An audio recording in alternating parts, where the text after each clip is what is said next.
बिहार चुनाव की तारीखों का आज ऐलान हो सकता है और इसको लेकर भारतीय जनता पार्टी की बात करें, समाजवादी पार्टी की बात करें या अन्य राजनीतिक दलों की बात करें, सबकी तैयारियां पूरी हो चुकी हैं। उत्तर प्रदेश सरकार में कैबिनेट मंत्री जयवीर सिंह हमारे साथ मौजूद हैं।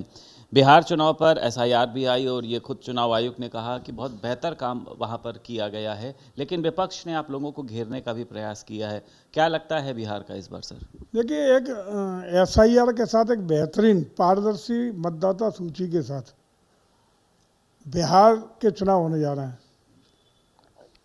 चूँकि वहाँ गुणवत्ता पारदर्शिता एक आई है मतदाता सूची में, तो कल ही भारत निर्वाचन आयोग ने ये भी घोषित किया है कि सभी राज्यों में एसआईआर कराने का काम किया जाएगा।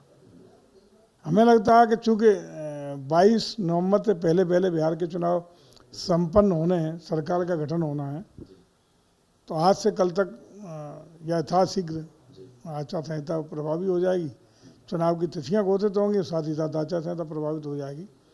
और जिस तरीके का वातावरण है, निश्चित रूप से हम लोगों को पूरा भरोसा है कि वहाँ एनडीए की सरकार पुनः सत्तासीन होगी, ताकि बिहार एक नई अपने वैभव और ऊंचाइयों को प्राप्त कर सके। जो नेता पहुंचे वहां पे, विपक्ष के बड़े नेता राहुल गांधी की बात करें, अखिलेश यादव की बात करें, अन्य लोगों, तो इनका कुछ मैजिक चल पाएगा वहां पर? आपको लगता है मोदी मैजिक के आगे, या इनकी मेहनत जो है वो बेकार होगी? देखिए, हमें लगता है कि कोई मैजिक चलने वाला नहीं है। इसी तरह का मैजिक हरियाणा में चलाने की बात करते थे, दिल्ली में चलाने की बात करते थे, महाराष्ट्र में चलाने की बात करते थे, मध्य प्रदेश में चलाने की बात करते थे, या छत्तीसगढ़ में सरकार थी वो नहीं बचा पाए। तो लगातार मैजिक केवल मोदी जी का चल रहा है। मोदी मैजिक ही यहाँ चलेगा और मोदी मैजिक ही पुनः एनडीए की सरकार बनाने का काम करेगा। विपक्ष आप लोगों के ऊपर आरोप लगाता है मंत्री जी कि आप लोग एक देश में दो कानून चलाते हैं। कोई हनुमान चालीसा पढ़ लेता है तो उसकी वाहवाही होती है, कोई हनुमान जी का गदा लेकर घूमता है तो उसका प्रमोशन हो जाता है, लेकिन वहीं पर कोई आई लव मोहम्मद का पोस्टर लेकर सड़कों पर निकलता है तो आप लोग मुकदमा दर्ज करवा देते हैं, बुलडोजर चलवा देते हैं। कांग्रेस के सांसद हैं सहारनपुर के इमरान मसूद, उनका ये बयान है। कहाँ चला, कहाँ मुकदमा लिखा गया? एक मुकदमा आई लव मोहम्मद के पोस्टर का बता दें आप, एक भी बता दें, हम स्वीकार कर लें कि हम लोग कहीं ना कहीं दोनों हिंदू मुस्लिम में कोई फर्क कर रहे हैं। वो कह रहे हैं कि मतलब कावड़ियों को लेकर फूल वर्षा आप लोग करवाते हैं, अन्य धर्म के लोगों पर आप लोग जो है वो गोलियां चलवा देते हैं। ये ऐसा दोहरा क्यों होता है? ये कहाँ हम लोग गोलियां चलवा रहे हैं? गोलियां उन पर चल रही हैं जो अराजकता कर रहे हैं, गोलियां उन पर चल रही हैं जो पुलिस के खिलाफ फायरिंग कर रहे हैं, जो पुलिस पर जानलेवा हमले कर रहे हैं, उन पर गोलियां चलना, कानून व्यवस्था का राज स्थापित करना, उसमें धर्म और वर्ग विशेष से कोई मतलब नहीं। धर्म, संप्रदाय, जात, इससे ऊपर जाति कर रहे हैं आप लोग मुसलमानों के ऊपर। हम कहीं अगर मुसलमानों पर जाति ये कर रहे हैं, हम लोग ये कह सकते हैं कि सर्वाधिक समाज कल्याण, लोक कल्याण की योजनाओं का लाभ मुस्लिमों को मिला है, ये जाति हम कर रहे हो तो निश्चित रूप से जाति है। अगर ये जाति कर रहे हो कि आवासीय मुस्लिमों को सभी सरकारी योजनाओं का लाभ, चाहे आवास हो, शौचालय हो, फिर निःशुल्क गैस के कनेक्शन हो, उज्ज्वला योजना हो, अन्य अन्य योजनाओं के भारत सरकार, प्रदेश सरकार की योजनाओं का सर्वाधिक लाभ दिलाने वाले सरकार को ही यदि इस तरह के पक्षपात करने के आरोप लगेंगे तो देख लीजिए ना, आईने की तरह साफ है कि हम लोग भेदभाव नहीं कर रहे हैं। निश्चित रूप से सबका साथ, सबके विकास के साथ आगे बढ़ रहे हैं। और ये सरासर गलत है कि हम बुलडोजर चलवा रहे हैं, अवैध निर्माणों पर, बुलडोजर चलवा रहे हैं अवैध संपत्तियों पर, बुलडोजर चलवा रहे हैं जो बिल्कुल नाजायज तरीके से अतिक्रमण है, और कार्रवाई उनके खिलाफ हो रही है कानून को हाथ में लेने का काम कर रहे हैं, अराजकता गुंडे करने का काम, उन पर किसी वर्ग के हों, किसी धर्म के, उनके खिलाफ कार्रवाई हो रही है। जब बरेली जाते हैं, विपक्ष के लोग बरेली पहुंचते हैं तो आप लोग क्यों हाउस अरेस्ट करा लेते हैं? जा रहे हैं वहां पे मुलाकात करने के लिए, जाने देना चाहिए। एक बात, अखिलेश यादव भी जो है वो चर्चा है कि जिस दिन आजम खान से मिलने जाएंगे 8 तारीख को, उस दिन वो भी बरेली जाएंगे। क्यों लगता है आप लोगों को कि विपक्ष के नेता माहौल खराब करने जाते हैं और आप लोग सिर्फ मलहम लगाने जाते हैं? देखिए, जो लोग अच्छी मंशा से जाएं, आपको पता कैसे चल जाती पहले से ही मंशा? आपको लगता है ये लोग माहौल खराब करना चाहिए? जब जहाँ संवेदनशील स्थितियाँ हैं, जहाँ अराजकता फैलने की संभावना है, या इनके खुद की जान को भी खतरा हो सकता है, इनके मान सम्मान को भी चोट पहुँच सकती है, तो कल को चिल्लाएं कि हमारे साथ घटना हो गई, उत्तर प्रदेश सरकार जिम्मेदार है। जहाँ माहौल भी खराब हो सकता है और इनके लिए भी सुरक्षा के लिए उचित नहीं है। तो इनकी सुरक्षा की जिम्मेदारी, इनकी संरक्षा की जिम्मेदारी, इनके सम्मान की जिम्मेदारी। यादव जा रहे हैं, आपको लगता है कि माहौल बिगड़ सकता है?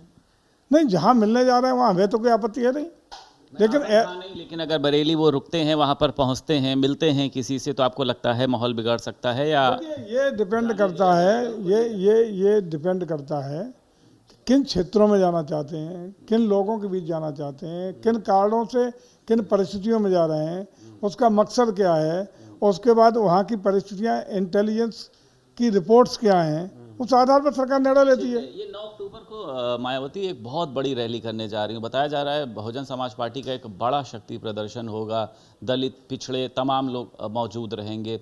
आप लोगों को इससे कुछ नुकसान पहुंच सकता है? आपको लगता है कि मायावती एक बार फिर से सक्रिय राजनीति में प्रवेश करने जा रही हैं? निष्क्रिय कब थी, वो थी, आज भी हैं और अच्छा है। हर एक दल को अधिकार है, वो अपनी पार्टी को मजबूत करने का उनका अधिकार है, स्वागत है।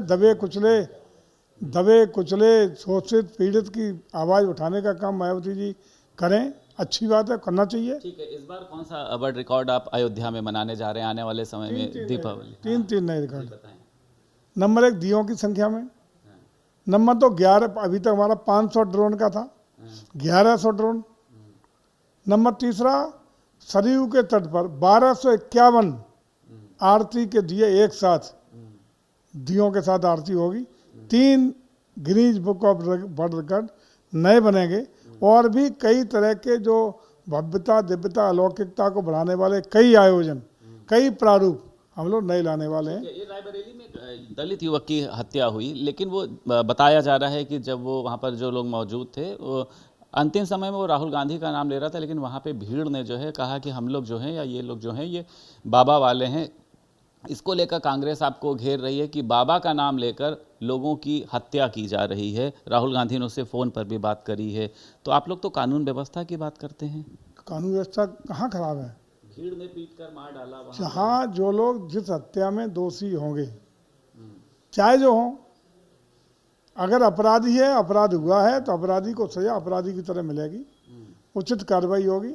लेकिन विवेचना नंबर 1 होती है किसी भी घटना की एफआईआर, फिर एफआईआर दर्ज होने के बाद उस घटना को लेकर के एफआईआर के तथ्यों की विवेचना में जो गुण-दोष के आधार पर दोषी होगा उस पर कार्रवाई करने का काम उत्तर प्रदेश सरकार करती है। कोई भी राजनीतिक कार्य से न किसी को कोई लाभ मिलने वाला है और न किसी की हानि होने वाली है। सवाल मंत्री जी, ये वाल्मीकि जयंती पर छुट्टी रद्द की गई थी आप लोगों की तरफ से, विपक्ष का ऐसा कहना है, और जनजातीय दिवस अब आप लोग मनाने जा रहे हैं, पिछड़े दलित, एकाएक क्यों आप लोगों को इन लोगों की याद आने लग गई? कुछ वोट बैंक का चक्कर है? विपक्ष इस तरीके के आरोप आप लोगों के ऊपर लगा रहा है। नहीं, कोई चक्कर नहीं। हम लोग तो वाल्मीकि समाज के लिए, जिन्होंने भगवान राम की सनातन संस्कृति की सबसे बड़े पुरोधा महर्षि वाल्मीकि जी हैं, जिन्होंने संस्कृति में महाकाव्य रामायण की रचना करने का काम किया हो, ऐसे महापुरुष के लिए तो हम लोग समर्पित भाव से उनके सम्मान के लिए प्रतिबद्ध हैं। और कल 7 तारीख है, शायद कल ही उनका जन्म जयंती का कार्यक्रम भी है। पूरे प्रदेश में हमारा संस्कृति विभाग सभी मंदिरों में कल ही शासनादेश जारी हुआ है, अखंड रामायण का पाठ 24 घंटे का पाठ मंदिरों में करने के लिए सभी जिलाधिकारियों को पैसा भी दिया गया। मैं संस्कृति विभाग से शासनादेश जारी कर दिया गया है। पर्यटन और संस्कृति विभाग में रजिस्टर्ड कलाकारों की सूची भी दे दी गई है कि स्थानीय कलाकारों को उसमें वो आमंत्रित करके उनको जो निर्धारित भुगतान है वो करते हुए कार्यक्रम संपन्न हो रहा है कि इसके पहले सालों में भी आप लोगों ने इसको इतना जोर शोर से किया है वाल्मीकि जयंती? पिछले साल भी, हाँ बिल्कुल लास्ट ईयर दिया था। हम महर्षि वाल्मीकि जी का सम्मान करते हैं। हम शारदीय नवरात्रि पे भी मंदिरों में, देवी मंदिरों में, शक्तिपीठ के मंदिरों में सांस्कृतिक कार्यक्रम कराए थे। हमारा सनातन संस्कृति के सभी अवसरों पर उनके सभी पुरोधाओं को नमन है, प्रणाम है, सम्मान है। ठीक, बहुत शुक्रिया बात करने के लिए। उत्तर प्रदेश सरकार में कैबिनेट मंत्री जयवीर सिंह हमारे साथ मौजूद थे। लखनऊ से वीडियो जर्नलिस्ट रोहित गुप्ता के साथ संदीप खेर, भारत समाचार।